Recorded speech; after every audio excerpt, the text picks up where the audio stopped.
Hello everyone, welcome back to Ninja Prep physics. तो इसके पहले के लेक्चर में हमने बात की थी लैटिस क्या होते हैं, बेसिस क्या होते हैं, उन सभी के बारे में, और होपफुली वो लेक्चर आप लोगों को अच्छे से समझ में आ गया होगा।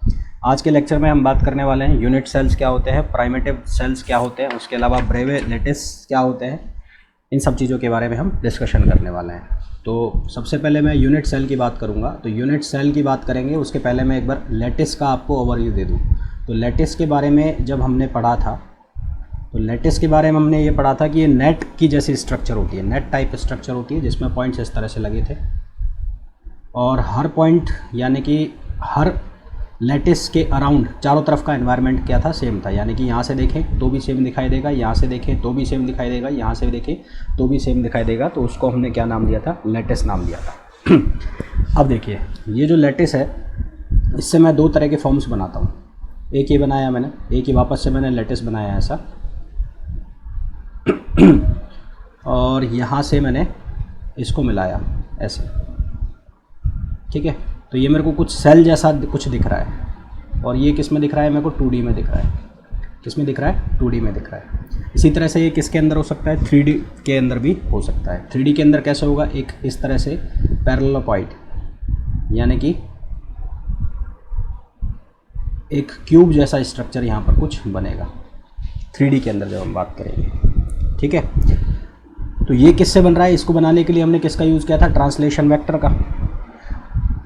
तो यूनिट सेल को हम डिफाइन करेंगे। तो यूनिट सेल, अगर ये डायग्राम भी देखोगे तो आप यहाँ पर ये 2 डायमेंशन में दिख रहा है, आपको ये 3 डायमेंशन में दिख रहा है। तो यूनिट सेल बेसिकली क्या होते हैं, यूनिट सेल एक समानांतर चतुर्भुज है, पैरेललोग्राम है, जिसको ट्रांसलेशन वेक्टर की हेल्प से बनाया जाता है। ट्रांसलेशन वेक्टर की हेल्प से बनाया जाता है, और ये काम करते हैं बिल्डिंग ब्लॉक की तरह। बिल्डिंग ब्लॉक की तरह मतलब जैसे कि कोई हम बिल्डिंग बनाते हैं, तो बिल्डिंग बनाने के लिए हमें ईंट चाहिए, और ईंटों को यदि हम लगातार लगाते जाएंगे तो क्या बन जाएगी, बिल्डिंग बन जाएगी।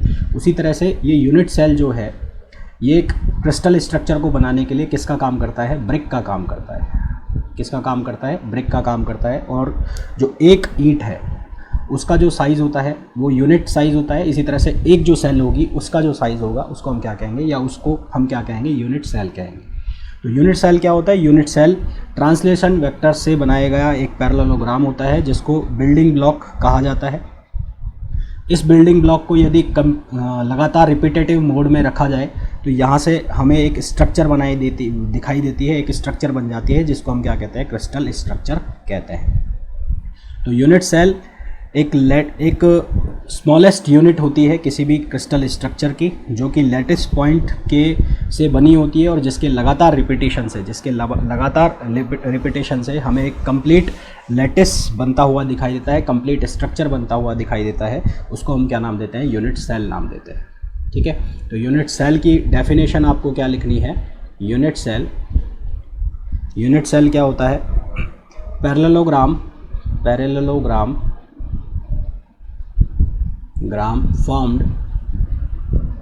formed by the translation vectors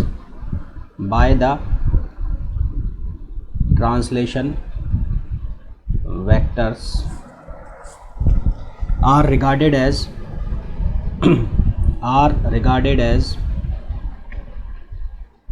building blocks for constructing the complete lattice,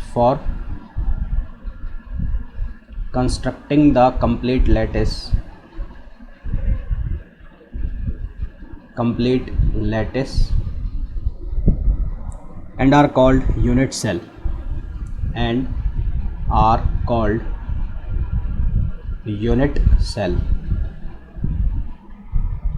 of the lattice. In 3 dimension this unit cell will be parallelopoid. 3 dimension में ये क्या दिखाई देगा आपको, पैरेललोपॉइड दिखाई देगा। इन 3 डायमेंशन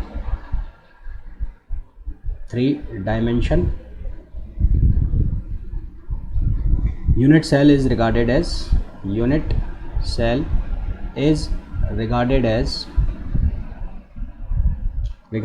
parallelopoid, ठीक है, पैरेललोपॉइड। तो इसका मतलब यूनिट सेल क्या हो गया, एक स्मॉलेस्ट यूनिट हो गई लैटिस की, जिसके कंटिन्यूस रिपीटेशन से हमें एक कंप्लीट लैटिस बनता हुआ दिखाई देता है, उसको हम क्या कहते हैं, यूनिट सेल कहते हैं। यूनिट सेल दो तरह के होते हैं, एक होता है प्राइमेटिव और एक होता है कन्वेंशनल। कन्वेंशनल को हम और दूसरा क्या नाम देते हैं, non primitive. Non primitive, primitive का मतलब क्या होता है, प्राइमेटिव का मतलब होता है जब जो यूनिट सेल है, जब जो कॉर्नर पॉइंट्स हैं उनके ऊपर केवल लेटेस्ट पॉइंट हो, ठीक है। जब जो लेटेस्ट पॉइंट्स हैं जो सेल के केवल और केवल कॉर्नर पॉइंट से रिलेटेड हों, तो उसको हम क्या कहते हैं, प्राइमेटिव यूनिट सेल कहते हैं। मतलब क्या हुआ इस चीज़ का, जैसे कि यहाँ पर ये है, यहाँ पर ये कॉर्नर पॉइंट है, ये कॉर्नर पॉइंट है, ये कॉर्नर पॉइंट है, ये कॉर्नर, ये कॉर्नर, ये कॉर्नर, ये कॉर्नर, इसी तरह से ये सब कॉर्नर है। तो केवल कॉर्नर पॉइंट और कॉर्नर पॉइंट ही जुड़ रहे हैं, बीच में कोई सा भी एक आपको कोई पॉइंट नहीं दिखाई दे रहा है, सब खाली है। सारे के सारे पॉइंट्स किसके ऊपर है, कॉर्नर के ऊपर है। तो आपको ऐसा कोई स्ट्रक्चर बनता हुआ दिखाई देता है तो उसको हम क्या नाम देते हैं, प्राइमेटिव। सिंगल लेटेस्ट पॉइंट पर सेल, सिंगल लेटेस्ट पॉइंट पर सेल, ठीक है, तो उसको हम क्या नाम देते हैं, प्राइमेटिव। और नॉन प्राइमेटिव का मतलब क्या है कि कॉर्नर के अलावा भी किसी एक पॉइंट के ऊपर यदि एक पॉइंट के या किसी भी पॉइंट के ऊपर यदि से पॉइंट्स आ जाते हैं तो उसको हम क्या कहते हैं, नॉन प्राइमेटिव सेल कहते हैं, ठीक है। तो ये यूनिट सेल दो तरह के होते हैं, एक होता है प्राइमेटिव, प्राइमेटिव तो प्राइमेटिव में क्या होगा, the lattice points, the atoms, और लेटेस्ट पॉइंट्स भी लिख सकते हो आप इसको, belonging to belonging to primitive unit, to primitive unit cell lie at its corner, lie at its corner, केवल और केवल कहाँ होते हैं, कॉर्नर पे होते हैं, ठीक है। The effective number of lattice points in a primitive unit cell is 1। The effective number of lattice points in a primitive unit cell in a primitive unit cell is 1। फिर उसके बाद यहाँ पर अब मैं इसको आपको बनाकर अगर दिखाऊं तो मैंने ये लेटेस्ट पॉइंट लिए इस तरह से, है ना, ये लेटेस्ट पॉइंट लिए, ये ले लिया, फिर से मैंने ये लिए, फिर से मैंने ये लिया, और एक बार और ये ले लिया, ठीक है। तो अब यदि इनको मैं मिलाऊं, इसको मिलाया, इसको मिलाया, इसको मिलाया और इसको मिलाया, तो यहाँ पर देखो केवल और केवल कॉर्नर पॉइंट्स मिल रहे हैं और इसके बीच में कुछ भी नहीं है। ये यहाँ पर आ गया क्या, एक मिनट रुकना, इसको सही करते हैं वापस, इसको ऐसे बनाते हैं इसको इससे मिलाया, इसको इससे मिलाया, इसको इससे और इसको इससे। देखो अब यहाँ पर जो ये पॉइंट्स मैंने मिलाए हैं, इन पॉइंट्स में केवल और केवल कौन से पॉइंट्स मिले हैं, ये जो ब्लॉक बनाए हैं इसमें केवल और केवल कॉर्नर पॉइंट्स हैं, बीच में कोई भी पॉइंट नहीं आया है, तो इसको हम क्या कहेंगे, प्राइमेटिव सेल। क्या नाम देंगे, प्राइमेटिव सेल, ठीक है। और अगर ये इस तरह से बन जाता, इस तरह से मतलब कैसे, मान लो एक बार और बना दूँ मैं, ये नीचे दो और यहाँ पर ये बना देता हूँ वापस से, ये बना दिया। तो अब यदि इनको मैं मिलाता हूँ तो देखो, अब जब मैंने बिल्डिंग ब्लॉक बनाया है, सेल बनाया है, तो उसके अंदर एक लेटेस्ट पॉइंट आ गया, ये कौन सा होगा, नॉन प्राइमेटिव सेल होगा। नॉन प्राइमेटिव जो यूनिट सेल है उसकी डेफिनेशन क्या होगी, नॉन प्राइमेटिव की अगर मैं डेफिनेशन बोलूँ, नॉन प्राइमेटिव, तो नॉन प्राइमेटिव कौन से हो जाएंगे, lattice point belonging to non primitive cell lie at corner as well as the other locations. तो lattice point lies at corner as well as other locations।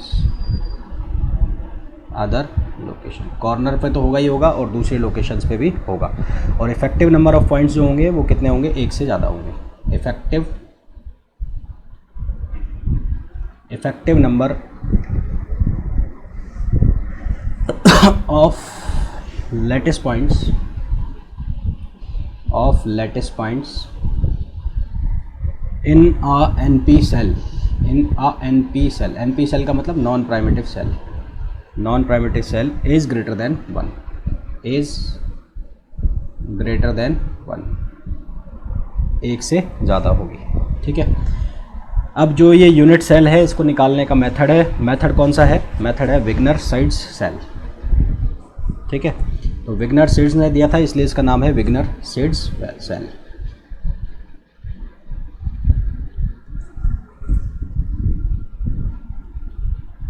ये method क्या कहता है कि यूनिट सेल कंस्ट्रक्ट करने के लिए सबसे पहले जो लैटिस पॉइंट्स है उनको आप क्या करो, कनेक्ट करो सभी नियर बाई लैटिस पॉइंट्स को।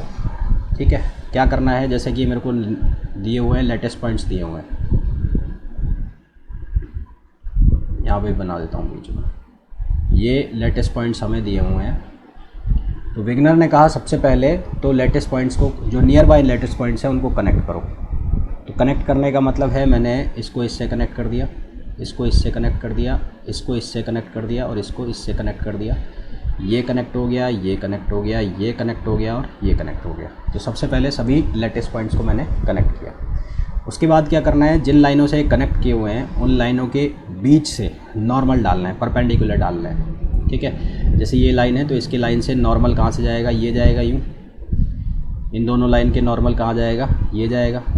इन दोनों लाइन के नॉर्मल कहाँ जाएगा, ये जाएगा। इसी तरह से यहाँ से ये जाएगा। फिर ये वाली लाइन है, ये वाली, इसके नॉर्मल ये, और फिर ये नॉर्मल। फिर जहाँ जहाँ ये पॉइंट कट हुए हैं वो जो स्ट्रक्चर बनेगा वो क्या कहलाएगा, यूनिट सेल कहलाएगा। ठीक है, ये जो स्ट्रक्चर दिख रहा है आपको, ये पूरा जो दिखा, ये जो दिख रहा है जिसका वॉल्यूम क्या है, मिनिमम है, तो इसको हम क्या कहेंगे, यूनिट सेल कहेंगे। ठीक है, in smallest enclosed by the normal is the required primitive cell. तो ये क्या होगी, ये होगी primitive cell, required primitive cell या यूनिट सेल बोल लो इसको, ये होगी। और इस मेथड को किसने दिया, विग्नर-सीड्स ने दिया, इसलिए इसको हम बोलते हैं विग्नर-सीड्स प्रिमिटिव सेल या विग्नर-सीड्स यूनिट सेल। अब जो यूनिट सेल है, यूनिट सेल जो हम बनाते हैं, ये मैंने कोई यूनिट सेल बनाई मान लो, ये यूनिट सेल बना दी। ठीक है, तो यूनिट सेल्स में मेरे पास 3 डिविजिबल वेक्टर्स हैं। जो वेक्टर्स को मैंने एक को नाम दे दिया C, एक को नाम दे दिया मैंने A और एक को नाम दे दिया मैंने B। ऐसे 3 वेक्टर ले लिए मैंने। A और C के बीच का मैंने एंगल ले लिया बीटा।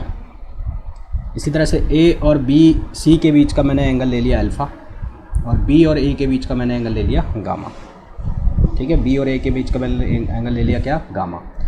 तो जब भी ये जो मैंने एंगल लिए हैं और ये जो मैंने नॉन डिविजिबल जो वेक्टर्स लिए हैं A B C, ये किस काम आएंगे, हम इसके आगे का जो पॉइंट पढ़ेंगे वो पढ़ेंगे हम फंडामेंटल टाइप्स ऑफ लैटिस और ब्रेविस लैटिस। ठीक है, तो वहाँ पर जितने भी लैटिस बनेंगे उनको डिफाइन करने में हमें ये जो नॉन डिविजिबल वेक्टर्स हैं, ये जो एंगल है अल्फ़ा बीटा गामा, ये वहाँ पर हमें काम आएंगे। तो इसका जो नेक्स्ट पॉइंट आता है वो कौन सा आता है, वो आता है ब्रेविस लैटिस, या उसको हम बोलते हैं फंडामेंटल टाइप्स ऑफ लैटिस और ब्रेविस लैटिस। पहले मैं यहाँ लिख दूँ फंडामेंटल टाइप्स ऑफ लैटिस और ब्रेविस लैटिस।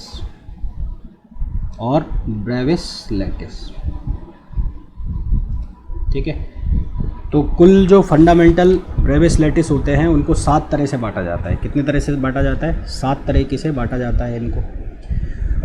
7 तरीके के ये जो ट्रांसलेशन वेक्टर की हेल्प से ये बनते हैं, और 7 तरीके के होते हैं। कौन कौन से होते हैं, जैसे यहाँ पे मैंने नाम लिखे हुए हैं, क्यूबिक, एक हो गया क्यूबिक।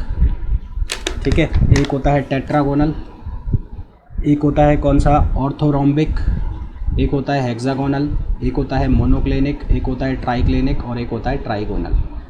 ठीक है, कुल मिलाकर ये 7 तरह के क्या होते हैं, ब्रेविस लैटिस होते हैं। इनको ब्रेविस ने दिया इसलिए इनका नाम होता है ब्रेविस लैटिस, या इनको बोलते हैं फंडामेंटल टाइप्स ऑफ लैटिस। इनके बीच का जो एंगल है वो हमने ऑलरेडी बात की है कि ये जो एंगल है ये साइड कौन सी थी C, ये साइड कौन सी थी A और ये साइड कौन सी थी B।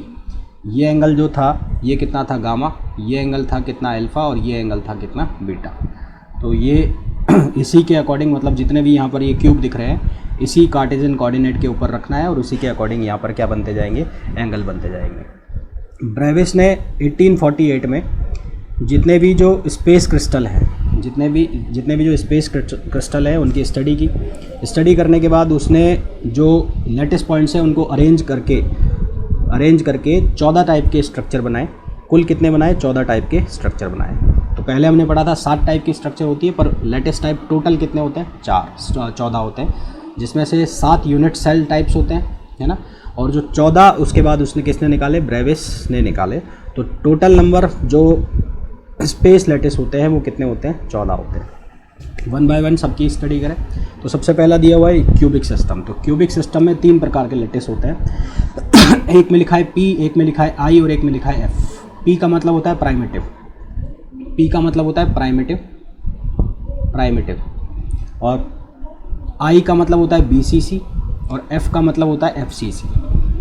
I लिखा है यहाँ पर बीच में एटम दिखाया है, मतलब BCC, और FCC मतलब हर एक सरफेस के ऊपर, हर एक फेस के ऊपर, इस तरह से ये जो फेस बन रहा है, फेस के ऊपर भी बीच में यहाँ पर क्या आ रहा है? एटम आ रहा है। तो ये F लिखा है मतलब FCC है, ठीक है। इनके अंदर क्या होगा? ये जितनी भी साइड्स होंगी A B C तीनों क्या होंगी? सेम होंगी और एक दूसरे के परपेंडिकुलर होंगी। A B C सेम होंगी और एक दूसरे के परपेंडिकुलर होगी, यानी कि अल्फ़ा बराबर बीटा बराबर गामा कितने डिग्री के एंगल पर होंगे? 90 डिग्री के एंगल पर होंगे।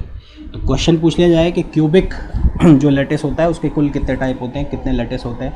3 होते हैं। एक होता है प्राइमिटिव, एक होता है प्राइमिटिव को आप सिंपल क्यूबिक भी बोल सकते हो, एक होता है BCC, एक होता है FCC, दूसरा होता है टेट्रागोनल। टेट्रागोनल के केस में क्या होता है? 2 साइड्स बराबर होती हैं, A बराबर क्या होता है B, और C इनके इक्वल नहीं होती है, परंतु तीनों जो साइड्स हैं वो एक दूसरे से 90 डिग्री के एंगल पर होती है। यहाँ पे आप देख भी सकते हो कि ये 2 साइड हैं, ये 2 साइड एक दूसरे के बराबर है, पर तीसरी साइड बराबर नहीं है। ये साइड कौन सी थी? A, और ये साइड कौन सी थी? B, पर C इनके बराबर नहीं है, पर तीनों के बीच का एंगल कितना है? 90 डिग्री। 2 टाइप हैं इसके, एक P और एक I। P का मतलब प्राइमिटिव और दूसरे का मतलब है बॉडी सेंटर्ड। 3rd नंबर पर आते हैं कौन से? ऑर्थोरोम्बिक। कौन से आते हैं? ऑर्थोरोम्बिक। ऑर्थोरोम्बिक जो होते हैं 4 टाइप के होते हैं कुल। तीनों साइड्स एक दूसरे के बराबर नहीं है, ना A B C तीनों एक दूसरे के बराबर नहीं हैं, परंतु सभी के बीच में एंगल कितना है? 90। शुरू से लेकर एंड तक, यानी कि पहले से लेकर तीसरे तक अभी अगर बात करें तो तीनों केस में जितने भी साइड्स हैं, साइड्स के बीच के एंगल कितने आ रहे हैं? 90 डिग्री आ रहे हैं। पहले केस में तीनों साइड्स बराबर थी, दूसरे केस में C बराबर नहीं था, तीसरे केस में तीनों ही साइड्स बराबर नहीं है। पहला जो इसका टाइप है वो है P मतलब प्राइमिटिव। दूसरा टाइप जो है वो है BCC यानी कि I। तीसरा है FCC और चौथा लिखा है C। चौथा क्या लिखा है? C। इस C का मतलब क्या हो गया? फेस सेंटर्ड, ठीक है। इस C का मतलब क्या हो गया? इसका मतलब क्या हो गया? Base centred. बेस सेंटर्ड का मतलब क्या हो गया? यहाँ पर जो ये एटम रखा हुआ है ये किसके ऊपर रखा हुआ है? बेस के ऊपर रखा हुआ है। जो इसका आधार बन रहा होगा ना, इसका आधार ये इसके ऊपर उठा होगा ऐसे, तो यहाँ पर रखा हुआ है, तो इसको हम बोलेंगे बेस सेंटर्ड। तो C का मतलब हो गया बेस सेंटर्ड। फिर 4th नंबर पे आता है हेक्सागोनल। हेक्सागोनल में क्या होगा? 2 साइड्स बराबर होगी, C इनके बराबर नहीं होगी, अल्फा बीटा 90 डिग्री पे होगा और गामा जो एंगल होगा वो 120 डिग्री पर होगा। गामा जो एंगल होगा 120 डिग्री पे होगा। इसका केवल और केवल एक लेटिस होगा, P टाइप। फिर आते हैं मोनोक्लिनिक में भी तीनों साइड्स बराबर नहीं होती। अल्फा बीटा 90 डिग्री पर, बीटा 120 डिग्री पर भी नहीं है। बीटा 120 डिग्री पर भी नहीं है, ध्यान रखने वाली बात है, बीटा 120 डिग्री पर नहीं है, ठीक है। तो बीटा 120 डिग्री पर नहीं है और अल्फा और गामा 90 डिग्री पर है। इसके 2 केस बनेंगे, एक बनेगा P और C। P का मतलब प्राइमिटिव और C का मतलब कौन सा हो गया? Base centred. C का मतलब कौन सा हो गया? Base centred. फिर आता है ट्राइक्लिनिक। ट्राइक्लिनिक में तीनों साइड्स बराबर नहीं है, अल्फा बीटा गामा तीनों ही 90 डिग्री पर नहीं है। इसका एक लेटिस बनेगा कौन सा? प्राइमिटिव। फिर ट्राइगोनल। ट्राइगोनल में तीनों साइड्स बराबर हैं, अल्फा बीटा गामा, अल्फा और बीटा बराबर है पर गामा 90 डिग्री नहीं है। अल्फा बीटा बराबर है पर गामा 90 डिग्री पर नहीं है, ठीक है। और इसका भी केवल एक ही केस बनेगा, कौन सा? प्राइमिटिव। कौन सा बनेगा? प्राइमिटिव। तो ये जो टेबल है आपको याद करनी पड़ेगी। आप इसको कैसे याद करते हो वो आपको देखना है। किसके अंदर कितने लेटिस होते हैं वो भी आपको ध्यान रखना पड़ेगा, क्योंकि डायरेक्ट इसके क्वेश्चंस पूछे जाते हैं। इसके बाद वाले लेक्चर में हम पढ़ेंगे टाइप्स ऑफ क्रिस्टल, कितने तरह के क्रिस्टल होते हैं, सिंपल क्यूबिक क्रिस्टल में क्या क्या होता है, BCC में क्या क्या होता है, FCC में क्या होता है और HCC में क्या क्या होता है। तो मिलते हैं नेक्स्ट लेक्चर में।